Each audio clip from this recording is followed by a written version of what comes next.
ଲକ୍ଷ୍ମୀଙ୍କ ବାରରେ ଖାତାକୁ ଆସିବ ସୁଭଦ୍ରା ଟଙ୍କା। ଏମାନଙ୍କୁ ମିଳିବ 10,000। ଆଉ ମାତ୍ର କିଛି ଘଣ୍ଟାର ଅପେକ୍ଷା। ରାତି ପାହିଲେ ଅର୍ଥାତ୍ ଆସନ୍ତାକାଲି ଜାନୁଆରୀ 22 ତାରିଖ ଗୁରୁବାର ଦିନ ହିତାଧିକାରୀଙ୍କ ଖାତାକୁ ଖଟାଖଟ ଆସିବାକୁ ଯାଉଛି ସୁଭଦ୍ରା ଟଙ୍କା। ଏହି ପର୍ଯ୍ୟାୟରେ ମୋଟ 4,57,681 ଜଣ ମହିଳା ଉପକୃତ ହେବେ। ଉପମୁଖ୍ୟମନ୍ତ୍ରୀ ପ୍ରଭାତୀ ପରିଡ଼ାଙ୍କ ସୂଚନା ଅନୁଯାୟୀ ନୂଆ କରି ପଞ୍ଜୀକରଣ କରିଥିବା 1,78,398 ଜଣ ମହିଳା ସେମାନଙ୍କର ପ୍ରଥମ କିସ୍ତି ପାଇବେ।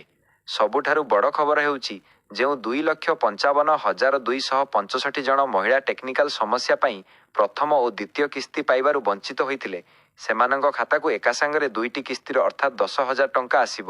ଏହା ସହିତ ଅଭିଯୋଗ ଶୁଣାଣି ମାଧ୍ୟମରେ ସାମିଲ ହୋଇଥିବା 24,000 ହିତାଧିକାରୀ ମଧ୍ୟ ଏହି ସହାୟତା ପାଇବେ। ସରକାର ଏହି ବାବଦରେ ମୋଟ 250 କୋଟି ଟଙ୍କା ଜାରି କରିଛନ୍ତି।